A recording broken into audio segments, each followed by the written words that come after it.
let's dive straight in. Section 7.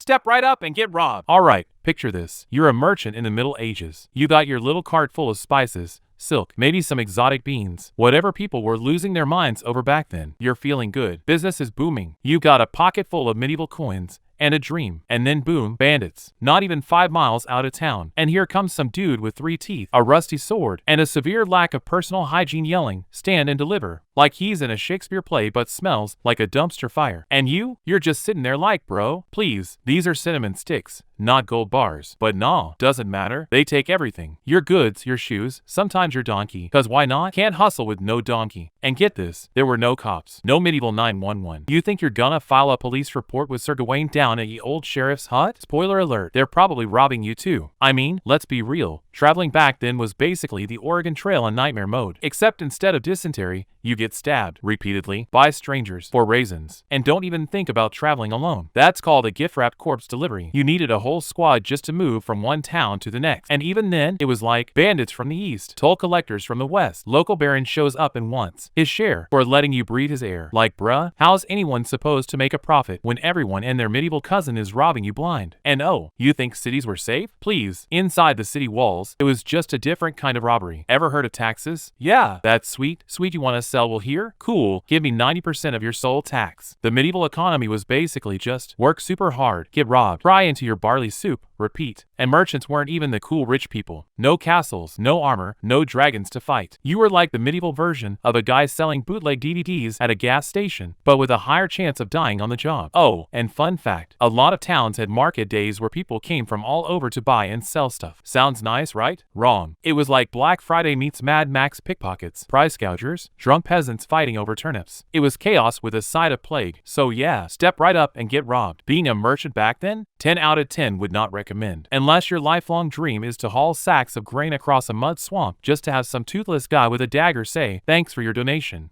Section 6. Taxes? More like wallet assassination. Okay, let's talk taxes. And I use the word taxes loosely, cause back in the Middle Ages, it wasn't like, oh hey, pay your fair share so we can fix the roads. Nah, it was more like, give us your money or we set your cart on fire. Cheers. You're a merchant, right? You brave the mud, the plague, the bandits, the bad medieval food. Seriously, no seasoning? I'm offended as a steak. And you finally roll into town ready to sell your goods. And boom, out pops some dude in a weird hat with a scroll like, by order of Lord can't mind his own business. You owe 6 silver coins, 2 goats, and your left shoe. Why? Because you dared to use the road. A road, by the way, that's basically just a glorified cow path with potholes the size of small bathtubs. And that's just the toll tax. Oh, but wait, there's more. You get hit with a market fee, a stall fee, a guild fee, even if you're not in the guild, and my personal favorite, a breathing while selling stuff fee. And if you think you're clever and try to sneak around it, guess what? Here come the tax collectors, and these dudes don't mess around. We're not talking modern accountants in glasses. We're talking dudes with swords, dogs, and zero sense of humor. You ever try haggling with a guy holding a halberd? Spoiler, you lose. Every time. Plus, taxes weren't even fair. If you were rich and tight with the local lord, cool, you're probably paying half a coin and a wink. But if you were just a regular merchant with a cart full of honest woolen dreams? Congratulations, you just funded the Duke's 4th wedding and his indoor Falcon Arena. And don't think you're done after one town. Oh no, every little village, kingdom, duchy, and random bridge troll with an ego problem wants a cut. It's like a never-ending game of who wants to rob a merchant. Imagine driving from New York to LA and having to pay a toll every 5 blocks, with cash, livestock, or your own dignity. That's what it was like. And I haven't even mentioned the church yet. Yeah, they took their share too. Selling salt? Pay the salt tithe. Selling wine? Pay the booze tithe. Selling holy relics? Oh buddy, that's double. So basically, by the time you finish coughing up all these taxes, you got just enough profit left to buy a loaf of moldy bread and cry behind your wagon. In conclusion, being a merchant in the Middle Ages was just tax season. All the time. It wasn't how much can I earn, it was how little can I lose before I fake my death and move to the woods. Wallet assassination complete. Mission failed. Try again next life. Section 5. Hope you like walking a lot. So let's say you're a merchant in the Middle Ages. Congrats, you've got a dream, a sack of questionable spices,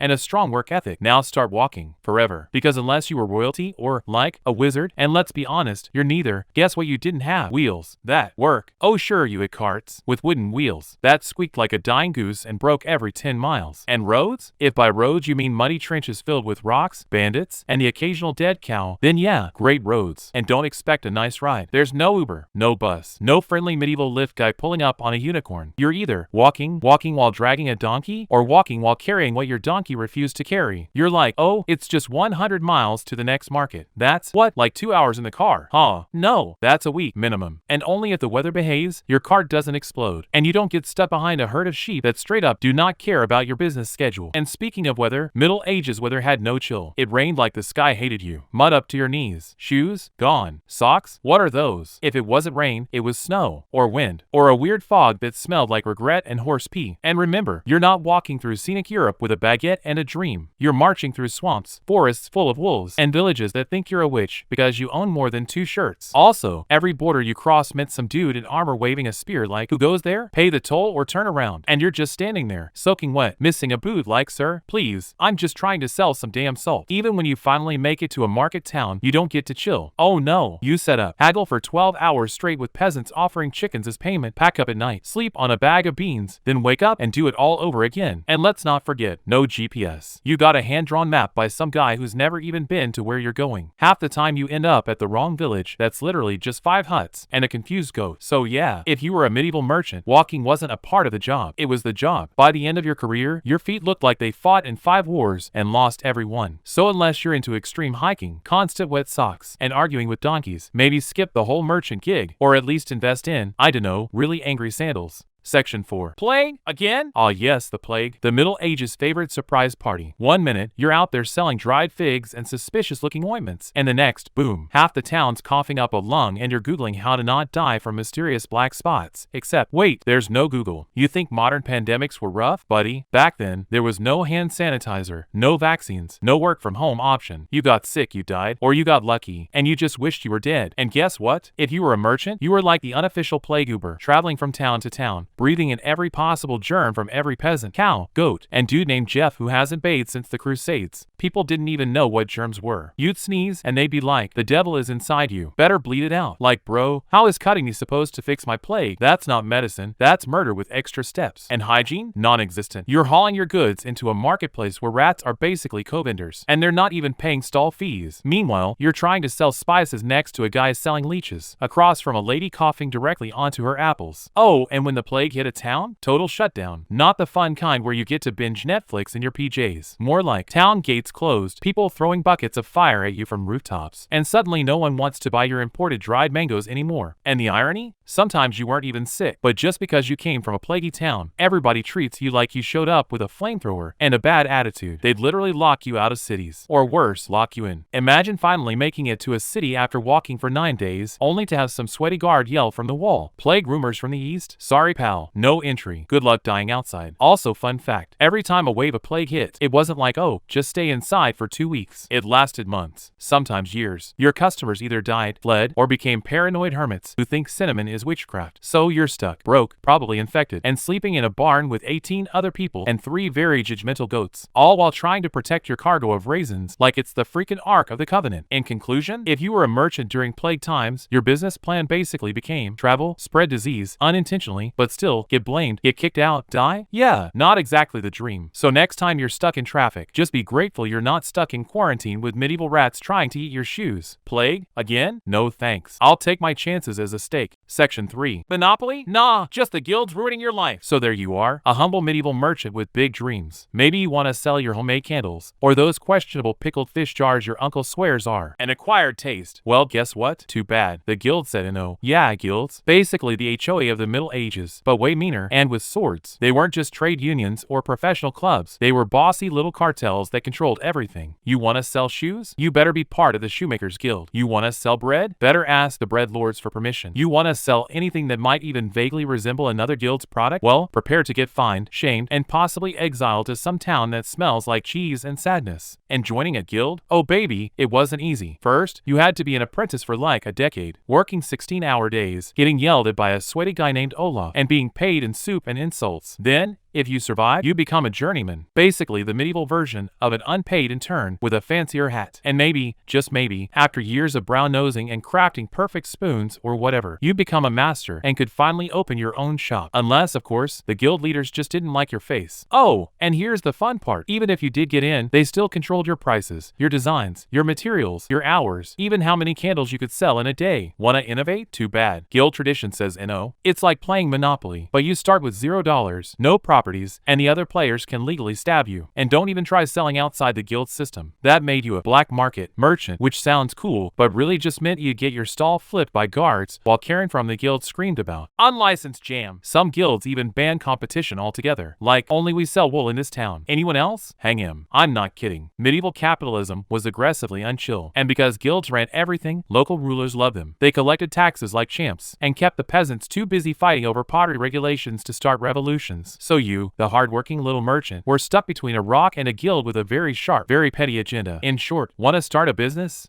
Block. Wanna set your own prices? No. Wanna sell cool new stuff from far off lands? Guild says it's witchcraft. Wanna not starve? LOL, good luck. So yeah, Monopoly? That sounds like a fun family board game. The guilds? They were the bossy older sibling who flipped the board, stole your money, and reported you to the king. Section 2. Customs inspectors with swords. Fun! Okay, let's play a game. You're a medieval merchant. You just survived bandits, the plague, a week of walking through swamps, and a weird goose that chased you for 5 miles. Finally, you reach a town. You're sweaty, hungry, and your last nerve packed up and left around mile 42. But hey, you made it. Time to sell your stuff, make some coins. Maybe buy a nice turnip dinner, right? Wrong. Because before you even get through the gate, here comes Sir Bureaucracy of Taxlandia, aka the customs inspector. Now, when I say customs, don't picture some dude in a TSA uniform asking about liquids over 3 ounces. Nah, this guy's in full chainmail, holding a sword, and looking at your wagon like he's about to auction off your soul. Declare your goods, he demands, and you're like, dried figs and 3 bolts of linen? And he's like, a suspicious amount of figs, don't you think? And suddenly you're in a full-blown interrogation about fig smuggling, while some bored guard pokes your cheese with a spear. These medieval customs guys weren't just there to check your cargo. They were there to profit, because most of them were basically toll trolls with job titles. You want to enter the town? Pay the entry tax. Bringing foreign goods? Import tax. Using the bridge? Bridge toll. Smiling too confidently? That's an attitude fine. And the rules? Oh, they changed constantly. What was totally fine yesterday is now a crime punishable by confiscation, and maybe a light stabbing. And forget receipts. Everything was vibes. You'd be like, but I already paid this toll in the last town. And the customs guy would go, oh, this is our toll. Very different toll. Extremely different. Also, if they liked something you had, boom, confiscated. Oh, that silk looks suspiciously taxable. We'll take it for investigation. Next day, that same silk is on display at the local baron's birthday party. And don't even think about arguing, because again, they had swords, you had raisins. Best case scenario, you pay up and move on slightly more broke and a lot more bitter. Worst case scenario, they accuse you of fraud, throw you in a medieval holding cell, basically a hole with extra rats, and your card gets lost in storage, which, as we all know, is noble speak for we stole it and threw a party. And you had to deal with this everywhere you went. Every new region, new toll, new customs guy with a god complex, and a bad haircut. So yeah, being a medieval merchant meant you were basically on a never-ending road trip, but every rest stop mugged you. In short, customs inspectors with swords? Fun for them, not for you. Section 1. Die rich, try die exhausted. So you want to be a merchant in the Middle Ages? Huh? Get rich off spices and wool, roll into town like a medieval Elon Musk, retire early, live in a stone house with actual windows? Cute. No, let's be real. Being a merchant back then didn't mean sipping wine and counting gold coins in a velvet robe. It meant working yourself into the grave while everyone else picked your pockets and judged your shoes. You didn't just sell stuff. You made it, hauled it, protected it, bargained for it, paid 30 different tolls on it, dodged bandits, bribed customs dudes with swords, walked for weeks, got rained on, got sneezed on by plaguey peasants. And at the end of all that, maybe, just maybe, you had enough coin left for a crusty loaf of bread and a nap next to a cow. And the work never stopped. There was no weekend. There was no PTO. There wasn't even. You were up at dawn, hauling sacks, fixing your busted wheel with twine and sheer desperation, all while trying not to die from tetanus or an aggressive goose. Even if you did get rich, like somehow survived all the taxes, tolls, thieves, and toe infections, you still had to deal with guild drama, religious taxes, random lords borrowing your stuff, and jealous locals who thought merchant was just medieval slang for suspiciously well-fed witch. Plus, heaven forbid you hired help. Apprentices were either stealing from you, sleeping on the job, or accidentally lighting your goods on fire because the candles slipped. And retirement? Please, the only way you retired was by dying at your market stall mid-haggle, with a sack of barley in one hand and your last coppers in the other. Even your funeral wasn't guaranteed. If you owed the wrong toll or skipped a guild fee, they might just dump you behind the tannery with a sign that says here lies a cheapskate. But here's the real kicker. You worked harder than a plow horse, risked more than a crusader, and navigated more red tape than a DMV on fire, and still got less respect than some drunk knight who inherited his money and only knows how to wave a sword and yell for honor. So yeah, die rich? That was the fantasy. Reality was more like die tired, die smelly, die while arguing over the price of beans with a man who hasn't bathed since 1243. If anything, merchants should have gotten medals, or or at least a spa day. Instead, they got blisters, debt, and maybe, a wooden grave marker if someone liked them enough. So next time you romanticize medieval merchant life, remember, it wasn't luxury, it wasn't power, it was extreme couponing with extra danger and no shoes. Die rich? Try die exhausted, my friend.